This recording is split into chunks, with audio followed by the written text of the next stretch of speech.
Okay, let's talk about education. And when it comes to education, you have to break it down into two parts because we live inside of a system, the education system. So I like to differentiate between real education and the education that they give you in school, which is, the education system. They feed you with some random bullshit about the mitochondria is the powerhouse of the cell, or read this book and you have a test in a couple of days, bro. I don't give a fuck, bro. But anyways, we need to differentiate that there are two different types of education: the one that they give you in school and the one that you can learn by yourself. Now that we talked about the education that you get from school and the education that you need to learn by yourself, I like to speak about the education that you get from school. And I like to talk about it in more detail of what they feed you with. Because let's be honest, we're not really learning what we want to in school. They're just teaching us random shit. So what I'd like to do is I'd like to separate what it means to learn in school and what it means to learn by yourself. So why is the education system important in the first place? It's like the slow lane as described by MJ DeMarco in the Millionaire Fast Lane, which is basically go to school, get good grades, and then get a good job, save up to until you are 60, and then just enjoy life as you are decaying.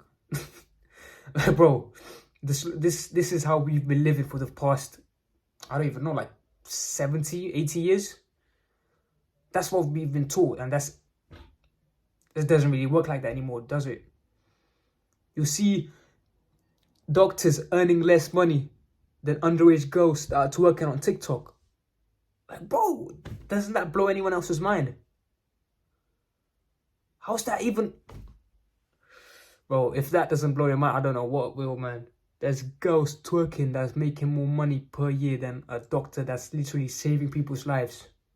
Just through that, you should know that we've been brainwashed into believing that we need to follow that path of going to university, getting a good degree, and then getting a good job, and then just wasting your life away, bro. Just working 9 to 5 like a slave. And we've been fed with LGBTQ, feminism, anti-masculine propaganda in school. They say it's not okay to be a masculine man. It's just like you need to be calm down, bro. Especially LGBTQ. Personally, I don't support it. I think it's a mental illness, and you may start hating me now, but I don't care, bro. If you resonate with what I'm saying, then you know what I'm saying, you're a real one. But the shit that they feed you, bro, LGBTQ and feminism especially, because in school, bro, I'm doing my A-levels, right? I'm in my first year, and they teach you so much shit about feminism. I see these girls, they're like, oh, women are better than men, or men ain't shit, and I see men at the same time saying, oh, women ain't shit. Like, bro, we're literally fighting against each other. That's what they made us do. We're fighting against each other instead of being in harmony, being in peace, because man needs woman and woman needs man. You see all these blue-haired girls that are like hating against each other. They're like, oh, we want trans rights or whatever. Like, I don't care, bro. I don't even like watch that shit. But they just shout out, oh, we want gay rights, we want trans rights. But have you ever noticed this? Okay, this is interesting. Have you ever noticed that every single blue-haired, purple, red, green-haired girl, they all have a sort of like a mental illness, don't they? Are they ever like happy, civil individuals? I've never seen one. I've never seen a sane, colored-haired person. Not like any color, like the bright ones, you know what I'm saying? Like the dyed blue, purple, pink, whatever. And that is exactly what the media is pushing you towards to believe. They want you to feel like you were the minority in order to make you feel sympathetic. I don't know, bro. This is really interesting to me, and I really like talk about it more in a future video. Another thing that the education system is pushing you towards is it wants you to believe more in sort of sciencey atheism rather than the idea of God.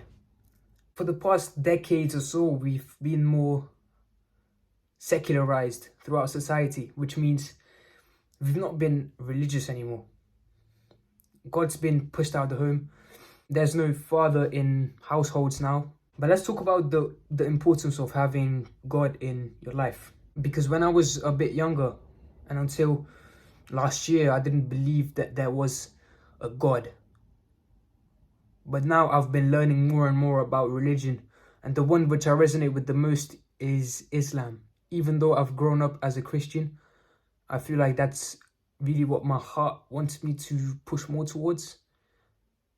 And crediting to that is the loss of masculine role models or masculine men, because we've been more and more feminine, haven't we? Like, I'm not blaming people, I'm just pointing to myself now. Like, we've not been masculine enough. Like, if I was living back in 1920 or even further back, I'd be married with kids right now. And I'm 17. I don't want to push the wrong message. I don't want you to get married at 16, 17, bro. Like, that's not what I'm trying to say here. What I'm trying to say is that you need to push towards becoming more masculine, because that's how you will attract a feminine woman into your life. And that is how you will make progress to your goals. If you weren't masculine, you wouldn't get the feeling of waking up early in the morning and going to hit a hard workout. Like, you just want to stay up in the bed and just sleep for an extra couple of hours. We've talked about all the shit that they are pushing onto you.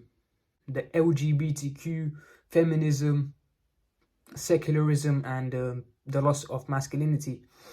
They're pushing you towards being more feminine.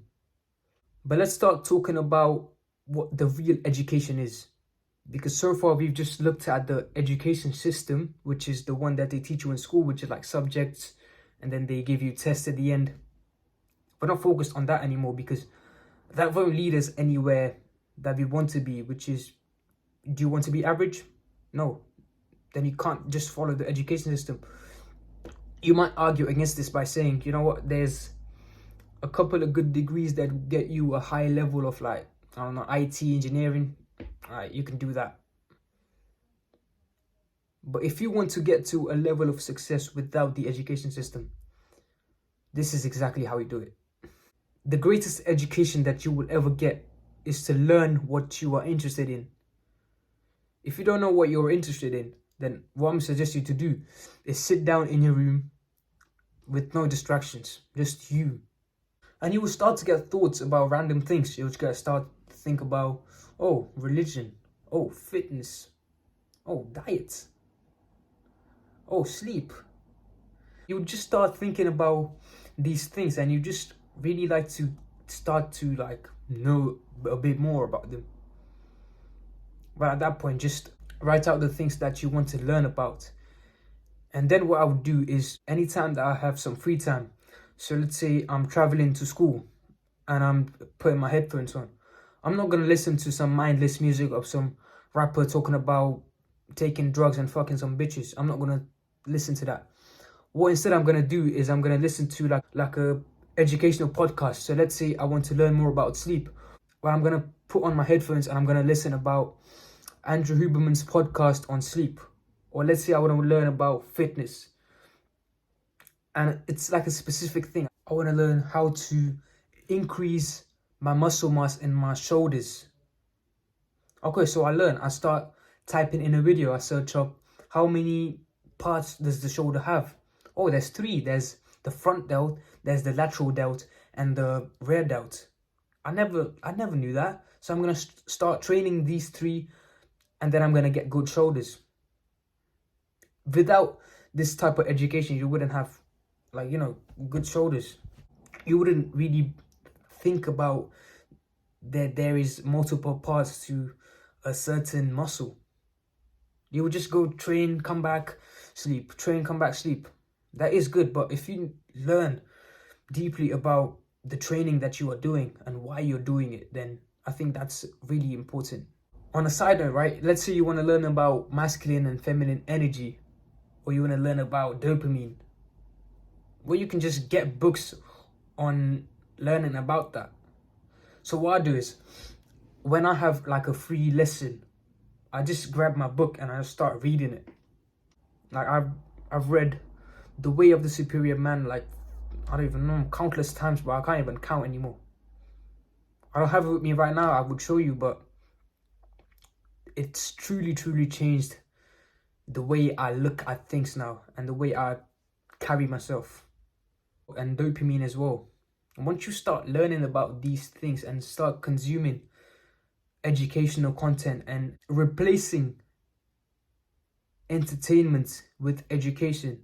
So instead of watching some random 20-minute Mr. Beast challenge video, you start watching like a 2-hour podcast on how to sleep better.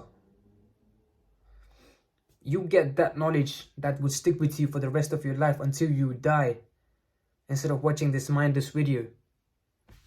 Like, you would get nothing from that video, but you would get a lifetime of value from this 2-hour podcast that you dedicate your full attention to. And also an important point is that you need to consume with books and podcasts and not short form content. I know short form content is easy to digest, but if you really want to learn about something in detail, then I really suggest you to just look at the long form content on it, because those guys really explain it so detailed. Like, even short form, it doesn't really matter too much because it lowers your attention span as well. Consume long form content, and I'm telling you, even if you don't apply the knowledge that you've gotten right away, it will truly help you to know that stuff for the rest of your life. For me personally, I'm learning more about dopamine and religion. Like, for the past couple of weeks, I've been researching about Christianity and Islam. And to be honest, the one that inclines to me the most is Islam, because I don't like the idea of there being 3 in 1. I just like the idea of there being one God and we wanted to worship him. That's really simple. But anyways, I'm gonna explain that in a future video. I hope that you've gained some insightful knowledge from this video. What I would like you to do now is shut this video and go read something or go watch a podcast. But if you're interested in something, I would suggest you to take action right away. Like, don't just keep it in your mind. Just literally go and watch like a 10-minute video on something that you're interested in, man. Like, don't just sit there watching some random YouTube shorts or TikTok. Do you know what I'm saying? I see you in the next one.